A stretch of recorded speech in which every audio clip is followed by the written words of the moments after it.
2023 is behind us. Now we're heading into 2024, which leads news outlets everywhere to give all these crazy housing predictions and propaganda about every single city and county in the entire country. And San Antonio is not immune to this by any means.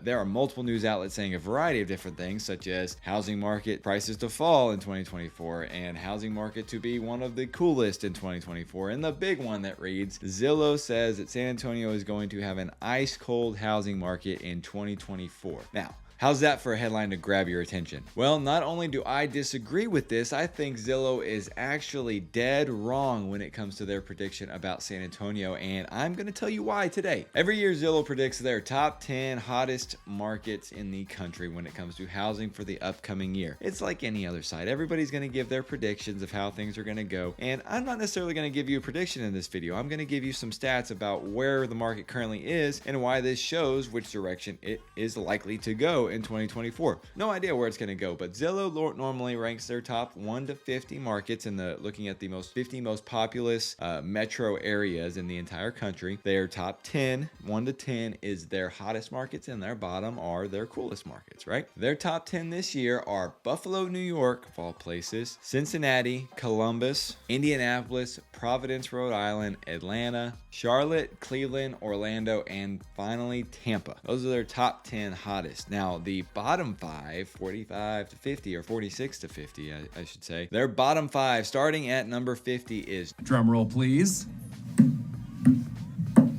New Orleans, San Antonio at number 49, Denver, Houston, and Minneapolis. That's right, on Zillow's list, San Antonio came in at number 49 in 2024, whereas in 2022, we were all the way at the top at number 4, the 4th hottest housing market in the entire country. That is a massive swing, but I'm going to tell you, like I said, why I think Zillow is not exactly right in their estimate, guess, whatever you want to call this, in 2024, and why I don't think you should necessarily believe all their insights either. Zillow does this every year, right? They make their, lists. They put all these, information into blog articles that get out there, and multiple other news stations take these articles and make their own articles. It's just a never-ending cycle of news outlets and media that just spews all kinds of stuff to get you to click and watch their ads, read their articles, follow along, whatever they get you to do, right? So Zillow is known for this. They're a big company. They're an outstanding, their app for searching homes is outstanding. It's very easy to use. But one of the things you have to take into consideration with this is that, again, they are out for clicks, right? So when you look at these lists, you have to think, so 1 to 10, right? Last year in 2023, only 3 of the cities that they had on their 2023 list are actually on their 2024 top 10 list.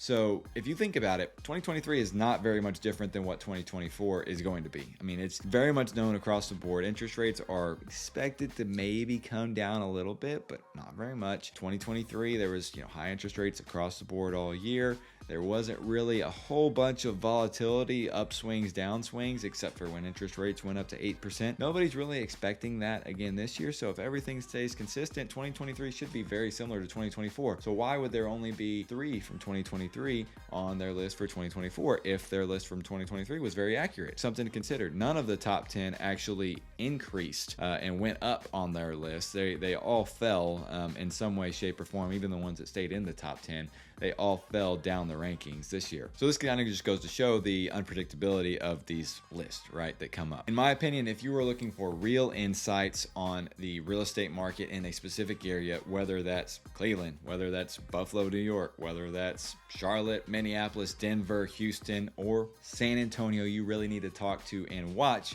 some details about the market from the local experts. So I live in this market. I am in this market every single day working on real estate. That is what I do. Now, looking at these numbers, I can tell you that there's a much bigger story behind the scenes than what Zillow is actually telling you with their number 49 ranking out of all of the country's markets, right? Which is down from a little over 376,000 in 2022. Overall, you're looking at about a 1.5% decrease, 1.47% decrease from 2022 to 2024. 2023. But the biggest swing came in the total number of sales. The total number of sales in 2023 was around just over 31,000, which is down about 10% from 2022. But if you look at the overall numbers on a national level, the total number of sales was massively different in 2023 versus 2022. So that 10% number is not even that big of a difference. The peak annually adjusted sales, which is basically them taking the sales for the month of whatever time period they're measuring for and giving them kind of an annual adjusted for what it would be like if those sales were over a 12-month period. So in 2022, the peak got to 6.5 million annually adjusted sales, whereas in 2023, towards the end in December, we were at about 3.8 million. So you're looking at almost a 50% difference in total number of annually adjusted sales from one year to the next. That's pretty crazy, and it just goes to show how big of a difference these interest rates really made on people. But it also shows that the affordability got so out of hand that once these interest rates spiked, that it really created a lot of problem for a lot of people that were wanting to buy houses because they just couldn't anymore. I mean, literally the total, monthly payment on houses went up by thousands of dollars, in a matter of year or two. Huge difference, especially for those people that don't have a lot saved up, those first-time home buyers, ones that have 0%, 3.5%, 5% VA buyers, first-time home buyers especially. This is a big deal for why prices kind of stalled this past year and why sales went down so drastically. Now, interest rates was a huge factor in this, don't get me wrong, but when we're looking at San Antonio specifically, I personally believe that the new home builders is what kind of drove this change in our market that we saw this past year. And one of the major reasons is because whenever interest rates spiked, you had a lot of people that were buying these new construction houses. I mean, new construction builders were just selling these things like, in my opinion, especially whenever you look at San Antonio, the biggest reason that we had, other than interest rates increasing the way they did, of course, the reason that we had such a drastic drop in sales and why we did have a slight price decrease was because of what the new home builders were doing, actually. So the summer of 2022, whenever those interest rates started to go up, you saw a lot of these people that were buying new construction houses because, hey, they could get a brand spanking new house at a 2.5% interest rate. Well, who wouldn't want that? And they were still offering incentives and everything to these people to help cover closing costs. Granted, not as much because they were selling them so easily, but the prices went through the roof on those new construction houses because of that. So whenever those interest rates really spiked, and especially the people that were under contract to buy one of these new construction houses or were building, and then they had a 3-4 month time frame where, from whenever they contracted to whenever they could close on it, those interest rates went up to 3% in that time period, and they immediately couldn't afford it anymore. So they had to cancel those contracts. So you get this flood of inventory coming back on the market. Builders were freaking out. They had to start dropping prices at the end of 2022, especially in quarter 4, to where, they were really struggling. They didn't know what was going to happen. So you see this dramatic decrease in overall sales. They start dropping their prices to try to figure out, okay, how can we get these things sold? Then they started putting money into the deal. They started putting in for closing costs. They started buying down these interest rates to 5%, 4.5%. I saw some get down into the 3% range whenever they were doing these 2-1 buy downs, where they would buy down the first year you're in like a 3-ish%, 3 to 4% interest rate. Second year in a 4 to 5% interest rate, and then years after that you're in a 5 to 6% interest rate, which was still way better than the 7.5%, 8% that it got up to at the worst part of 2023. So whenever you look at it in 2022, whenever all that inventory came on the market, everything just kind of stopped. Everybody had no idea what was going on at the end of 2022. 2023 was completely up in the air. What is going to happen? And then as it played out, we saw that these builders figured out how to sell houses. There was certain points, throughout the year where their sales year over year, whenever you look at a month, were over 50% more than what they were in 2022. And that was even like at the beginning of the summer of 2023. Their sales in the San Antonio market for new homes overall with all the builders were 50% more than what they were that same time the year before. And that also shows just how bad the interest rate scare got everybody, right? I mean, other than January of 2023, when the total number of new home sales was 7% less than the year before, every single month after that, even starting in February, the total number of new home sales in San Antonio was a minimum of like 15% higher than it was the year before in that same month, all the way up to 55% higher in the summer of 2023. So the new home builders figured out how to sell these houses. So basically they dropped prices from from, July, August of 2022 all the way down to January. And that's essentially kind of where you saw the bottom hit as far as new home prices. You saw, kind of a stagnation there where nothing kind of went up, nothing kind of went down. It was all kind of right there. I mean, even my clients that were going through, we were still getting really good deals. But I'll give you one example. For instance, I've talked about this before in other videos. There was one house that I had somebody get into, granted cash buyer, but they bought this house for $230,000. 6 months before that, and this was in 2023 when they bought this house. 6 months before that, still in 2023, they were selling that same house for $280,000. So these new home builders had dropped their prices aggressively to get them sold, and they were paying tens of thousands of dollars on top of that to buy down these interest rates and to give incentives for closing costs and to use for whatever they wanted to do to these buyers so that they could get these houses sold. And it really helped those sales along and really made existing home sales struggle. I mean, quite a bit. So you looked at all these new home sales going up, going up, going up. The same neighborhood, people were trying to sell these houses they lived in for a few years. Even if they had a ton of equity, they were trying to list them at what prices were 6 months before that. And people were going and buying new construction, because think about it. If you go and buy a $400,000 house at a 4.5% interest rate, 20% down, including property taxes and average insurance in San Antonio, you're looking at about a $2,628 a month payment. Okay.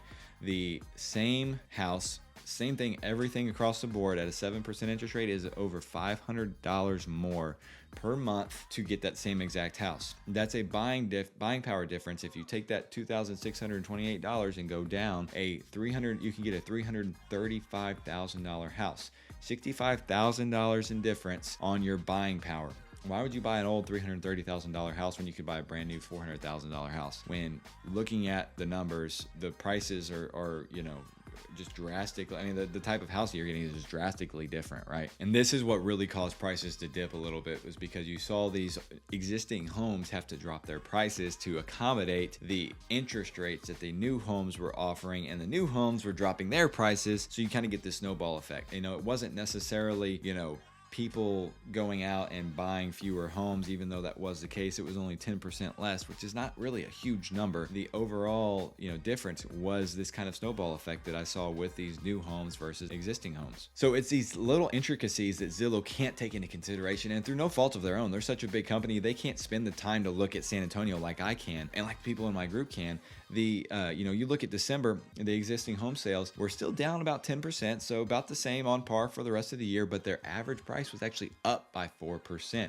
So it's, poised to really make a jump going into 2024, because in December, there was actually a lot more sales than a lot of people were expecting. It actually increased from November to December. So which that normally is the opposite. December is normally the slowest month of the year. And the other thing is that one of Zillow's biggest drivers in these rankings was that inventory was increasing. And of course it was increasing. I mean, the inventory in 2021, 2022 was very, very minimal, and it had to go up. And I'm glad that it went up. It made things so much better, much more kind of stable, like it was in 2018, 2019, right? So the average days on market for a home sale in 2019 was around 68 to 70 days, depending on which source you look at, right? Well, right now it's at 72 days. So it's right on par with that. Pretty stinking close. And currently we have around 10,200 homes actively for sale, not under contract in the market. Whereas back in 2018, 2019, around December, January timeframe, I would typically see around 12 to 15,000. So we are still not to those levels of inventory. You look back at 2008, it's what everybody's comparing to. That was the big housing crash, right? San Antonio went up on prices all the way leading up to 2008, and then they plateaued. The prices dipped by about 1 or 2-ish%. Sound familiar? And then they started going back up again. Sales decreased by quite a bit, 20 to 25%. We've gone down by about 10%. We may still go down a little bit more on total number of sales, but I don't expect to see, I think we've kind of stabilized on prices. Remains to be seen how it goes. Like I said, I'm not going to try to say exactly, what I know is going to happen for this year, but I know what I see is that the trends are that San Antonio has kind of stabilized. I mean, existing home sales have started to increase on their prices in December of all places. So now we're getting into the spring market. I expect them to start to increase a little bit more too. Builders are not dropping their prices anymore. I have not had a builder in the last couple months accept a lower offer than what the asking price is. They said, hey, this is the price that we're offering. There's no negotiations on that. If you want it, we can buy it and go that way. Whereas before, like I mentioned, that cash offer, $230,000, 2024, a house that currently is listed around 240,000. This was just a few months ago. So those have started to go up too. You look at all these different factors, and those kind of tell me that San Antonio is poised to make a rebound in 2024, not to be the 49th ranked out of 50 major metro area in the entire United States. And on top of that, you have interest rates expected to go down this year. I don't think there's any way, if interest rates do go down, and if they are projected to go down and they do go down, I fully expect San Antonio to have much more sales and much more activity this year than we did last year, which means prices are going to start to go back up again. That's just my expectation. If those interest rates do go down, I definitely saw a much bigger increase in activity from whenever interest rates were at that 7.5–8% nationally. Now they're down to closer to 6.5%, kind of fluctuating right there, going down a little bit more. They're not expected to go down a ton through the year. I've heard a couple of people say they might get into the high fives. I doubt that's going to happen, but again, wherever they go, if they stay 6.5%, if they get down further than, closer to 6%, then I 100% expect prices to go up in San Antonio in 2024. I fully expect the interest rate, incentives to still be offered by these new builders, because that's what they figured out they can do in this market to stay extremely competitive and get these houses sold, which is much more important to them than selling them for $100,000 more than what they need, for their margins. Of course they want to do that, but they most importantly want to move their product. They want to get things on the ground, sell out these neighborhoods that they're developing, and continue on to the next. That is their goal, is to turn and burn these houses and get those things on the ground and sold as quickly as possible. They will make profit on these things. These builders have got that figured out. So now I want to hear from you guys. I want to hear what your predictions are for the 2024 housing market, what you think the housing market in San Antonio is going to do. And if you have any questions at all about moving to San Antonio, by all means, please reach out to the Life in San Antonio, Texas home group. That is a group that I work with personally. We are an outstanding group of individuals that love living here. We absolutely love San Antonio and have lived here our entire lives. We know this area like the back of our hands, and so whether you're moving here in 2 years or 2 days, it doesn't matter. Reach out to us. Our information is down below. You can schedule a call, Zoom call if you'd like, if you prefer it that way. Text us, call us, email us anytime, day or night. And if you are wanting to know a little bit more about San Antonio, specifically the pros and cons, check out this video right here. And if you are interested in staying up front with this channel, subscribe by clicking this little button right here. And until the next video, we'll see you there.